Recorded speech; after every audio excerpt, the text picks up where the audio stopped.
예, 여러분 안녕하십니까? 박수현 더불어민주당 홍보소통위원장입니다. 원래는 오전 11시 반에 여러분들을 찾아뵙고 있었는데 오늘은 잘 아시다시피 이낙연 당대표의 관훈클럽 토론회를 저희 씀TV가 생중계를 했기 때문에 오늘은 오후에 이렇게 찾아뵙고 있습니다. 점심 식사는 맛있게 하셨는지 오늘 오후 남은 시간도 아주 행복한 시간 함께 보내시기 바랍니다. 오늘 출연하신 손님 때문에 여러분 특별하게 또 행복한 오후가 될 것 같습니다. 생동감이 있고 역동성이 있고 그런 오후가 되리라고 생각하는데 저도 이분이 굉장히 궁금했어요. 어떤 분일까? 어떤 생각을 가지고 있을까? 궁금했었는데 오늘 드디어 이렇게 만났습니다. 다른 날은 그 최고위원 회의할 때 그 멀리서만 앉아있는 우리 박성민 최고위원을 이렇게 멀리서 바라보기만 했는데 오늘 옆에 이렇게 함께 인사를 나누게 되었습니다. 우선 우리 당원 동지 여러분과 시청자 여러분께 인사드릴까요? 여러분 박성민 최고위원입니다. 박수로 환영합니다. 네, 안녕하세요. 씀TV 시청자 여러분. 제가 이제 그동안 청년 대변인으로는 여러 번 인사를 드렸었는데 최고위원 되고 나서는 처음 인사를 또 드리는 게 아닐까 싶은데요. 오후 시간 잘 보내시길 바라고 저희 오늘 이제 저는 위원장님이랑 같이 즐거운 방송 한번 해보도록 하겠습니다. 반갑습니다. 정말 방송이 즐거울 거라고 생각해요? 위원장님만 믿고 가겠습니다. 예, 고맙습니다. 제가 오늘 그 박성민 최고위원이 나온다고 해서 제 가슴이 좀 설레더라고요. 그러면서 저희 청년 시절도 이렇게 돌아보게 되고 또 제 심장이 더 빨리 더 막 힘차게 뛰는 것 같은 이런 느낌을 갖게 되었는데 아마 누구나 그 자기 인생에서 청년 시기는 그런 시기가 아닐까 하는 생각이 듭니다. 심장만 빨리 뛰는 것이 아니라 정말 머리가, 생각이, 사고가 그렇게 빠른 시기가 아닐까 이런 생각이 들고요. 오늘 첫 질문을 뭐를 할까 그러다가 이 질문은 하지 않아야지라고 생각을 했어요. 예. 그게 뭐냐면 우리 박성민 최고는 몇 년생으로 몇 학번이고 나이가 몇 살인가요? 이런 질문을 안 해야지라고 결심을 했어요. 그리고 실제 안 할 겁니다. 네. 왜 그러냐면 도대체 나이가 몇 살인데 20대인데 우리 당의 최고위원을 한단 말이에요? 라고 저 스스로도 그걸 신기하게 바라보는 것이 아닐까라고 하는 그런 시각을 가지고 있는 게 아닐까 이런 생각이 들어서 궁금하지만 이 질문을 하지 않기로 검색해보시면 알 수 있습니다. 그렇습니다. 그렇게 되었는데 아마 역대 민주당 최고위원 중 최연소 최고위원이다. 그리고 대학생이 민주당의 최고위원의 이름을 올린 것도 처음이다. 뭐 이런 여러 가지 수식어가 이렇게 있어요. 제가 잘 소개를 해드리고 싶지만 우선 본인 소개를 한번 우리 시청자 여러분께 다시 한번 해주셨으면 좋겠습니다. 네, 뭐 나이는 안 물어보신다고 하셨으니까 뭐 아마 처음에 제가 공식 인선되고 나서 아마 그 나이를 제일 많이 보셨을 것 같습니다. 뭐 아시다시피 지금 20대고요. 그리고 현재 대학생입니다. 그래서 대학교를 다니고 있고 물론 코로나 때문에 지금 학교는 못 가고 있는 상황인데 말씀하신 것처럼 민주당에 굉장히 좀 새로운 변화가 찾아왔다라고 많이 생각해 주시는 것 같습니다. 그래서 저도 대학생이면서도 또 동시에 청년 대변인 활동을 했던 경험 그리고 그 전에 뭐 지역위원회 대학생위원장도 했었었고 이제 전국 대학생위원회에서 활동도 했었었고 이렇게 당 경험이 조금씩 이제 없지는 않았었기 때문에 이런 부분을 또 경험을 바탕으로 또 최고위원직을 하는데 열심히 또 녹여내고 있습니다. 지금 최근에 제가 주변에서 우리 당원분들과 또 국민 여러분께 듣는 소리가 박성민이라고 하는 그 최고위원이 있다던데 방송에 나오는 거 보니까 아주 신선하고 아주 시각이 괜찮고 말을 잘하더라 이런 칭찬을 많이 듣거든요. 근데 오늘 첫 질문에 답을 하는 거 보니까 왜 그런 소리를 듣는지 이렇게 일단 살짝 그 맛을 볼 수 있는 그런 첫 질문 답변이었던 것 같습니다. 네.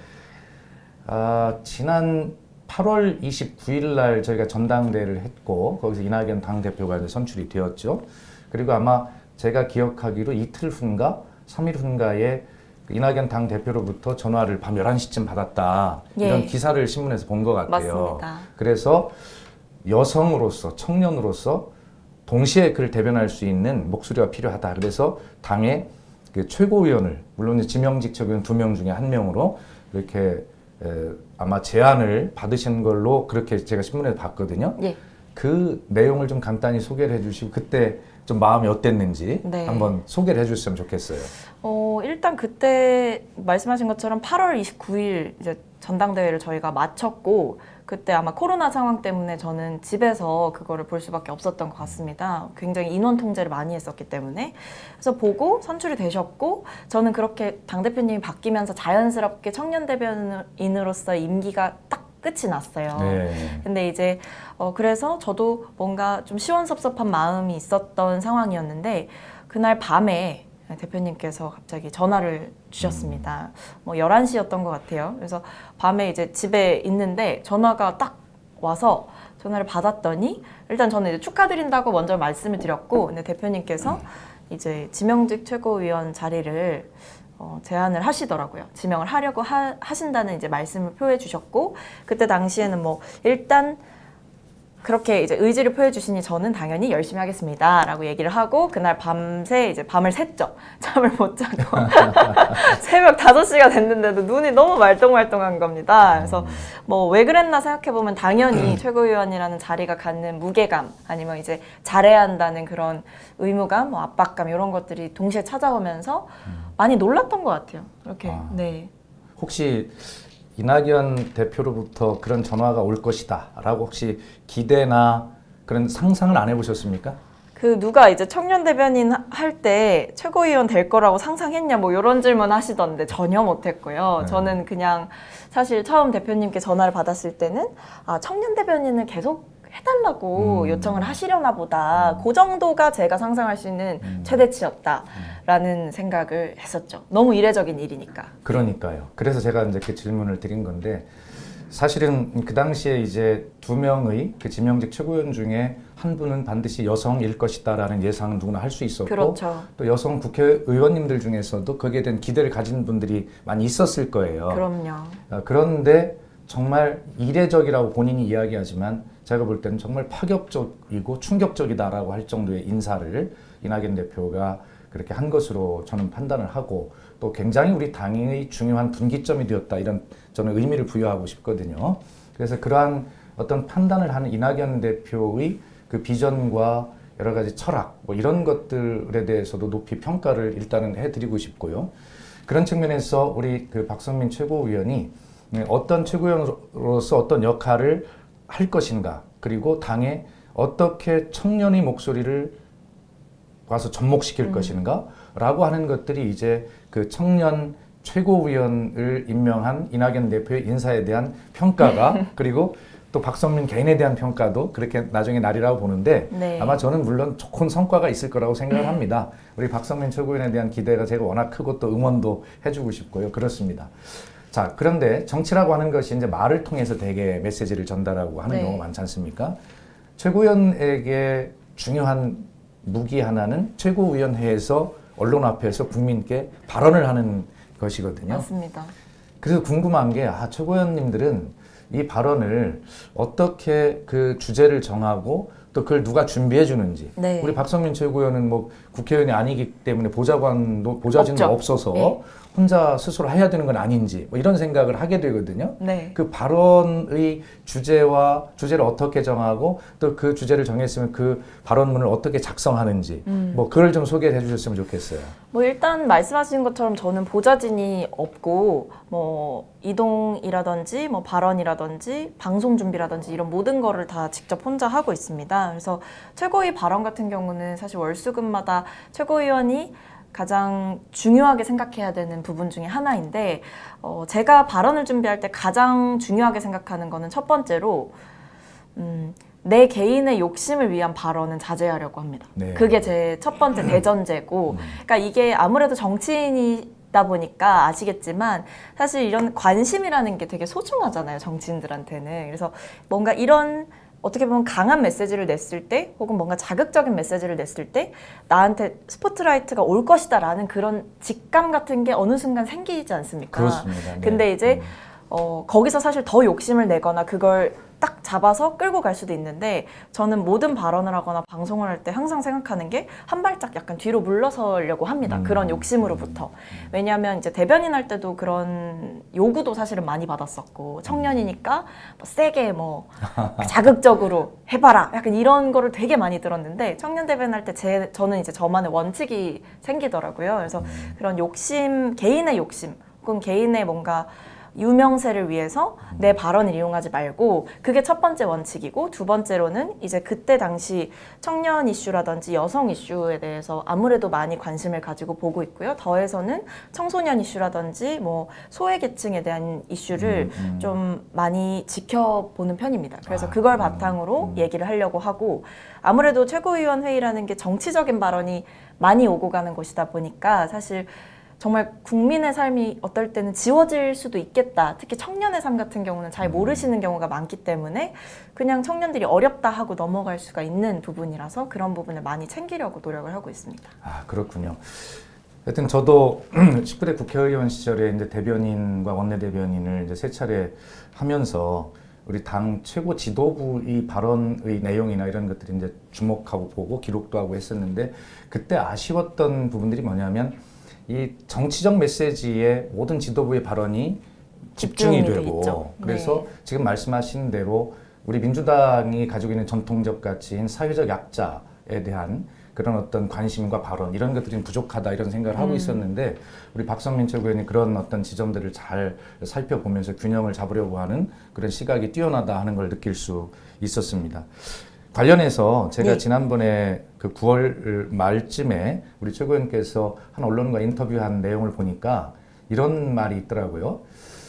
당 내부에서 레드팀 역할을 하고 싶다는 생각을 했다. 아시다시피 레드팀이라는 것은 당이든 어떤 조직 내부의 그 건강성, 다양성을 위해서 의도적으로 반대 목소리를 내는 뭐 검증을 한번 해보는 것이죠. 네. 그런 걸 레드팀이라고 하는데 그런 역할을 하고 싶다. 이런 인터뷰를 하신 적이 있어요. 그러면서 항상 레드팀만 하겠다는 건 아니지만 중요한 순간이나 당의 행보가 청년의 시각에서 이건 아니다 싶을 때 용기를 갖고 이야기할 생각이다. 뭐 이런 발언을 하셨더라고요. 네, 맞습니다. 그래서 아마 좀 이어지는 내용 같아서 한번 그 인터뷰에 관해서 한번 상기를 시켜드리면서 다시 한번 의견을 좀 듣고 싶습니다. 뭐 말씀드렸듯이 그 레드팀 역할을 해야 된다라는 생각을 했었습니다. 그러니까 원래 뭐 몸에 좋은 약이 뭐 쓰듯이 저도 당에서 제가 해야 할 역할이 뭘까라고 생각했을 때 정치적인 과제를 저도 힘있게 같이 끌고 가는 거는 너무나 중요하지만 동시에 우리 당이 균형을 잃지 않게 하는 것. 왜냐하면 우리 민주당은 집권 여당이자 대중정당이기 때문에 우리 국민과의 시각 차이가 나는 순간부터 저는 그때부터 우리 당이 위험하다라는 생각이 들기 때문에 특히 청년이라든지 이런 청년 감수성 혹은 여성으로서의 뭐 성인지 감수성 이런 부분에서 우리 당이 조금 결여되어 있는 부분이 있다면 거기서 가감하게 말씀을 드리는 거고 정치적인 부분에 있어서도 아무래도 진영 논리가 강하게 작동하는 곳이다 보니까 거기에 이제 특히 뭐 원내에서 논의되는 사안들 같은 경우에는 굉장히 정치적인 것이 거의 한 100% 그냥 완벽하게 100%로 끌고 가지는 경우가 있더라고요. 근데 그런 과정에서 뭐 국민께 그것을 전달하는 방식이라든지 이런 데서 국민들이 보셨을 때는 조금 과한데 이런 부분들이 생겨날 수가 있는 거죠. 특히 청년들 같은 경우에는 뭐 이거 이렇게까지 얘기를 하나? 뭐 이런 부분들이 생기니까 그런 의견들을 좀 전달을 드릴 수 있는 거고 좀 그런 균형점을 제가 찾아드릴 수 있지 않을까라는 그런 역할을 좀 생각을 했던 것 같습니다. 아, 예, 좋습니다. 또 관련해서 우리 박 최고위원께서는 우리 당의 민주당의 가장 약한 고리를 지적을 하신 적이 있더라고요. 운동권, 50대, 남성이 주류인 민주당의 가장 약한 고리 이렇게 지적을 하셨어요. 그래서 그런 문제의식을 가지고 이제 대안을 청년 최고위원으로서 여성 최고위원으로서 이렇게 제시를 하시는 것 같은데 여전히 우리 민주당이 지금 지적하신 그 부분이 약한 고리이고 또 그 부분들의 의사결정 구조가 여전히 우리 당의 주류라고 생각하십니까? 사실 워낙에 일단 정치권에서 이런 문화 같은 것들이 굉장히 견고하게 형성이 돼 있다라는 생각을 많이 받았습니다. 뭐 특히 남성 중심의 문화라든지 뭐 운동권 정치인분들의 문화라든지. 근데 저는 뭐 개인적으로는 이제 386 세대에 대해서 기계적인 뭐 퇴진론 이런 거를 저는 외치지는 않고요. 다만 청년들도 같이 이제 세대 공존할 수 있는 시스템이 우리 당 안에 필요하고, 그러려면 사실 당이 일단 그런 틈이 있다는 걸 좀 보여줘야 되는 거거든요.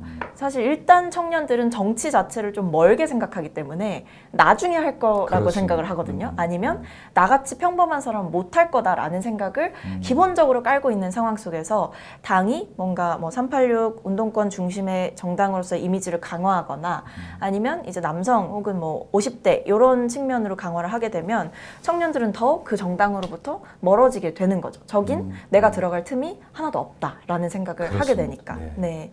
그래서 제가 가지는 의미, 저라는 사람이 가지는 의미는 뭐 제가 뛰어나서 뭐 그런 게 아니고, 민주당에 저런 젊은 친구가 정치를 하네? 민주당에서. 그렇다면, 나도 해볼 수 있지 않을까라는 생각을 한 번쯤은 또 들게 할 수 있지 않을까라는 생각들을 좀 하게 되는 것 같습니다. 예, 우리 박 최고위원께서 지적하신 운동권 50대 남성, 저를 지명하신 것 같아가지고.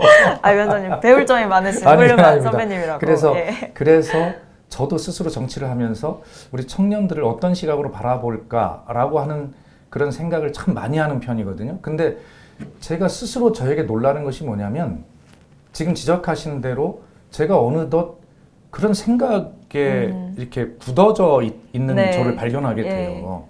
그러니까 우리가 기억하시겠습니다만 지난 그 평창 동계올림픽 때 네. 그 여성 아이스하키 팀의 네. 북한 선수 2명을 우리가 이렇게 좀 보완하도록 해서 남북의 어떤 평화를 이루고자 하는 고리로 삼고자 했을 때, 그때 저희 세대의 생각은 당연히 이 청년들이 국가를 위해서 또 한반도 평화를 위해서 그쯤은 정말 용인해 줄 것이다.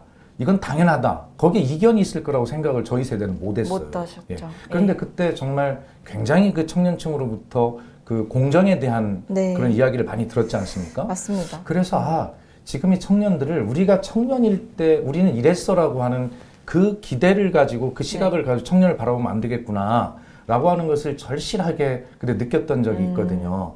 그래서 아마 우리 박성민 최고위원이 우리 당에 저 같은 그런 어떤 주류의 어떤 가치들, 생각들을 좀 많이 바꿔주고 좀 뒤집어주고 그래서 이게 바닷물이 썩지 않고 건강한 것은 거기에 뭐 소금이 있기 때문이기도 하지만 태풍이 자주 이 물을 뒤엎어주기 때문이다라는 네. 이야기도 있거든요. 그래서 민주당의 그런 태풍 역할을 좀 해달라라는 부탁을 드리고 싶습니다. 태풍까지. 예.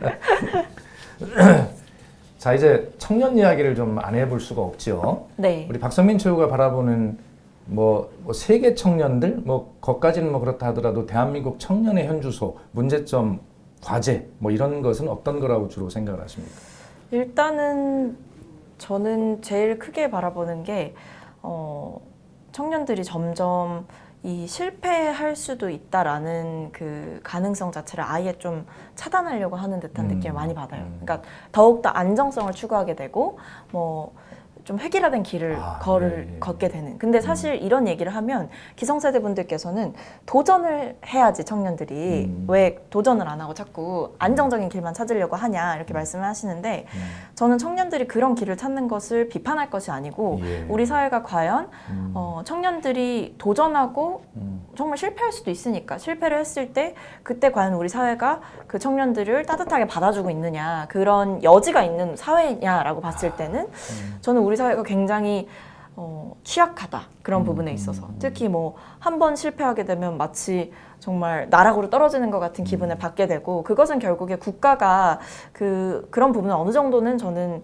좀 챙겨줘야 된다라고 생각을 하는 편이거든요. 물론 개인의 노력이라든지 이런 부분이 부족할 수는 있겠습니다만 청년들이 그래도 괜찮다, 실패해도 괜찮다라는 생각을 할 수 있어야 되는데, 우리 사회가 교육에서부터 사실은 입시 위주의 교육이라든지 그 과정 속에서 자신을 찾지 못하고 어느덧 성인이 되어버리는, 그래서 성인이 되고 나서 자신의 품을 들이면서 자신의 시간과 돈과 여러 가지 자본을 들이면서 자기를 또다시 찾아야 되는 그런 악순환에 조금 직면을 하는 것 같습니다. 그래서 저는 여러 가지 부분에서 우리 사회가 청년들을 위해서 바뀌어야 된다고 생각을 하지만, 가장 우리 정부에서 조금 더 신경 써볼 수 있는 부분 같은 경우에는 복지제도 측면에서 청년들의 실업이라든지 취업 과정에서 조금 더 청년들이 자신의 꿈을 찾을 수 있도록 그런 제도적인 여건을 마련해 주는 게 많이 필요하겠다라는 생각이 드는 거죠. 저 박수를 치고 싶습니다.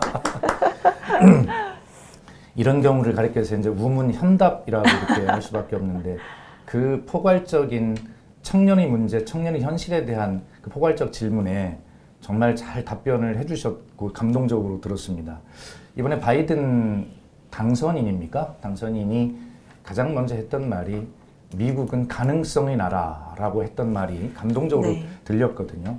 사실 청년의 문제를 어떤 시혜적으로 국가가 또 기성세대가 일자리를 만들어준다. 예를 들어 이런 표현도 사실은 잘못된 거라고 맞습니다. 생각을 해요. 네네. 그래서 그런 어떤 청년 취업의 문제나 뭐 이런 그런 문제를 해결해야 되지만 더 중요한 그 근저에 깔려 있는 정신은 지금 박 최고가 말씀하신 대로 어떤 청년들 스스로가 도전하고 가능성을 스스로 만들어낼 수 있는 그런 사회 안전망이 필요합니다. 만들어내는 뭐 이런 것들이 중요하다라는 말씀하셨는데 그래서 제가 박수를 칠 만큼 정말 감동적 답변이었습니다. 감사합니다. 지금 우리 박성민 최고위원이 맡고 있는 일이 사실은 이제 청년 최고위원이면서 또 우리 당에 있는 그 예. 청년 TF입니까? 예, 맞습니다. 청년 TF의 단장 역할도 좀 맡고 계신데 네.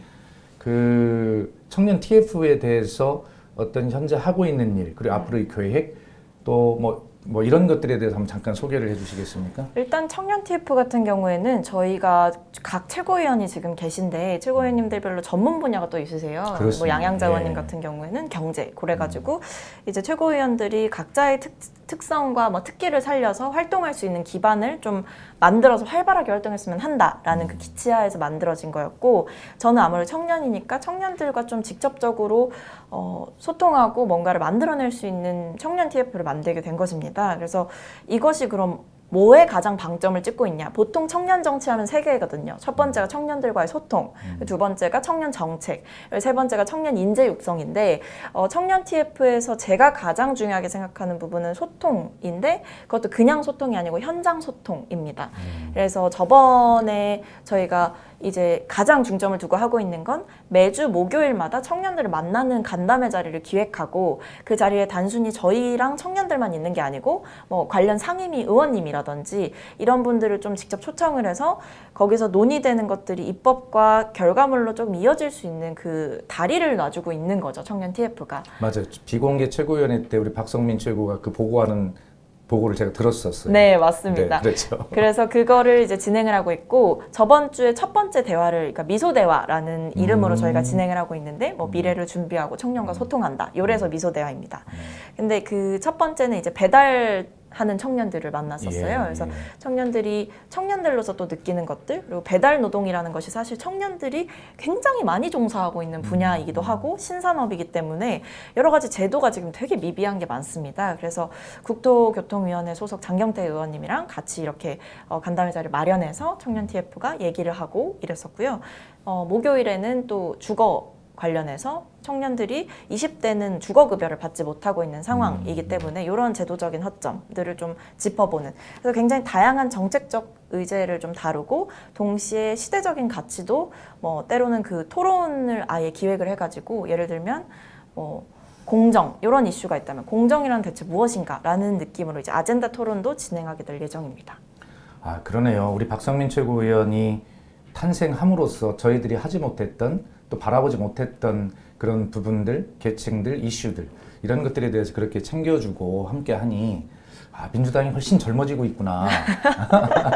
또 민주당이 집권 여당으로서 국민들의 어떤 민생 이슈, 생활 이슈에 이렇게 다가갈 수 있구나라고 이렇게 바라보면서 저희들도 그렇게 하고자 했지만 그런 것들을 제대로 실천해내지 못하고 국민의 민생으로부터 이렇게 괴리될 수밖에 없는 뭐 이런 모습들을 보였던 것에 대한 또 반성도 하게 됩니다. 하여튼 우리 박성민 최고가 하여튼 용기 있게 그런 일을 좀 잘해서 우리 청년들에게 어떤 새로운 희망, 박성민 최고도 희망이 되고 우리 더불어민주당도 청년 희망의 플랫폼이 될 수 있도록 그렇게 역할을 해주시기를 바란다 하는 말씀을 좀 드리고 싶습니다. 감사합니다. 좀 불편한 질문일 수도 있는데 네, 괜찮습니다. 저는 사실은 우리 박 최고를 칭찬하고 응원하고 싶어 이 질문을 하거든요. 예. 아까 레드팀 말씀하셨어요. 예. 우리말로 번역을 굳이 해본다면 쓴소리라고도 할 수 있겠죠. 네. 우리 박성민 최고가 최근 언론에서 우리 당내를 향해서 정말 여러 가지 쓴소리를 마다하지 않고 하는 역할을 하고 있어서 저는 굉장히 신선하고 또 주변 분들도 칭찬을 많이 하더라고요. 아이고, 네, 감사합니다. 그런데 뭐 일부 당원들로부터 뭐 SNS, 문자폭탄 이런 뭐 또 지적도 혼도 나신다고 했는데 저는 뭐 그런 거 신경 쓰실 일이 없다고 생각해요. 우리 아까 제가 바닷물 태풍 이야기를 했지만 우리 당도 그렇게 내부를 향해서 쓴소리를 해서 당을 한번 뒤집어 줄 수 있는 그런 역동성과 건강성이 있어야 지속 가능한 정당이 되지 않겠습니까? 네. 그런 측면에서 우리 박성민 최고를 저는 칭찬하고 응원한다 이런 말씀을 드렸는데 그 부분에 대해서 좀 소감을 한 말씀 해주셨으면 좋겠어요. 일단은 뭐 제가 개인의 욕심으로 뭐 저를 위해서 좀 자극적인 발언을 일부러 한다든지 이런 부분에서 그 발언에서 문제가 생겨서 비판을 받는다고 했을 때는 전 마땅히 받아야 된다고 생각하는데 사실 제가 지금까지 항상 살얼음 판을 걷는 것 같은 뭐 인터뷰라든지 방송을 하면서 그 원칙에서 벗어난 적은 없다고 생각합니다. 저는 저를 위해서 뭐 제가 유명해지려고 했던 발언은 단 한 번도 솔직히 없었고 있는 그대로 말씀드리려고 했고 국민께 뭐 거짓말하지 않으려고 했고 그리고 정말 우리 당을 위해서 필요한 목소리 그리고 청년들이 봤을 때 민주당이 저렇게 조금 변하고 있구나라는 긍정적인 시그널을 보낼 수 있도록 뭐 저는 나름대로 메시지를 낼 때 고민을 많이 해서 냈다. 다만 여러 뭐 비판이 있다는 거는 알고 있습니다. 근데 처음엔 사실 되게 많이 속상하기도 했었어요. 왜냐면 네, 기사가 자극적으로 편집이 돼서 나가기도 하고 제가 뭐 청년 정책이나 이런 거에 대해서 발언했을 때는 사실 하나도 안 나가고 제가 뭐 특정 장관님을 얘기했을 때만 막 기사가 크게 막 30개씩 나고 이러니까 사실 조금 언론이 미울 때도 있었습니다. 왜냐면 이런 정말 내가 소외계층, 청년 소외계층에 대해 얘기를 했는데 그건 기사가 한 번도 나간 적이 없는 거예요. 그래서 물론 제 부족함이 있겠지만 뭔가 그 청년 정치인에게 바라는 기대하는 사항이 조금 고정화되어 있어서 아쉽다라는 생각은 했었고 당원분들께서 비판해 주시거나 뭐 국민께서 비판해 주시는 거는 마땅히 그냥 겸허히 듣고 있다. 그리고 당원분들 같은 경우에는 저는 어쨌든 저희는 다 같은 식구라고 생각하고 그리고 제가 뭐 밖에 있는 사람이 아니고 또 당에 있는 청년이잖아요. 그래서 당원분들께서 주시는 뭐 쓴소리, 뭐 때로는 응원 이런 것들 다 감사히 받겠다라고 생각하고 있습니다. 아, 예, 좋습니다. 하여튼 칭찬하고 응원합니다. 네. 자, 이제 거의 이제 마지막 뭐 순서일 것 같은데 우선 간단하게 우리 박성민 최고가 그 우리 더불어민주당의 지도부 최고위원회에 여성이 30%는 돼야 된다라고 하는 당원 당규의 개정이 필요하다라는 주장을 한 것으로 알고 있는데 네. 거기에 대해서도 좀 소신을 말씀해 주실까요?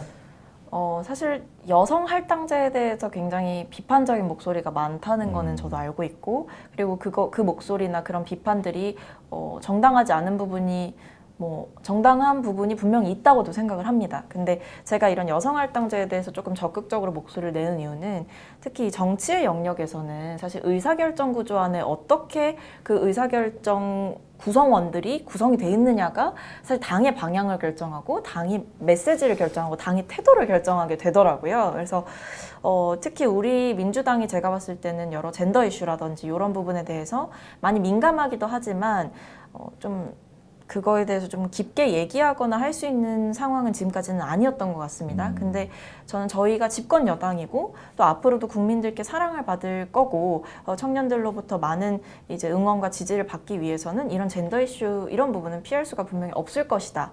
그리고 그것이 꼭 특정 젠더 이슈뿐만 아니고 여러 가지 그냥 저희는 국민을 대변하는 정치인인데 여성은 인구의 절반이지 않습니까? 네. 당연히 마땅히 저는 마땅히 여성분들이 더 많이 계셔야 한다. 그것이 결국에 더 나은 민주당을 만드는 길일 것이다 라고 생각을 했기 때문에 이런 할당제에 대해서 주장을 했던 이유는 이것이 마치 이제 여성들이 스스로 성취하면 되지 뭐 할 수 있잖아. 물론 그것도 맞는 말씀입니다만 이 구조상 여성들이 이 당 안에서 당의 뭔가 조금 짜여진 구조나 이런 문화 안에서 분명히 어려운 부분들이 있거든요. 그래서 이런 부분들을 지금 단계에서는 분명히 보장을 해줘야 된다. 그리고 나중에는 가장 좋은 것은 할당제가 없어도 여성들이 그냥 들어와서 일할 수 있고 충분히 의견을 개진할 수 있는 그런 당의 새로운 모습을 만드는 게 과제겠죠. 예, 잘 알겠습니다. 마지막으로 박성민 최고위원이 저에게 질문할 게 하나 있다고 그러던데. 네, 맞습니다. 사실 아까부터 제가 눈여겨보던 것이 하나 있었는데 우리 위원장님의 여기 달려있는 배지가 대체 무엇인가 태극기는 보이거든요. 이게 그래서 지금 그 좀 주목이 됩니까?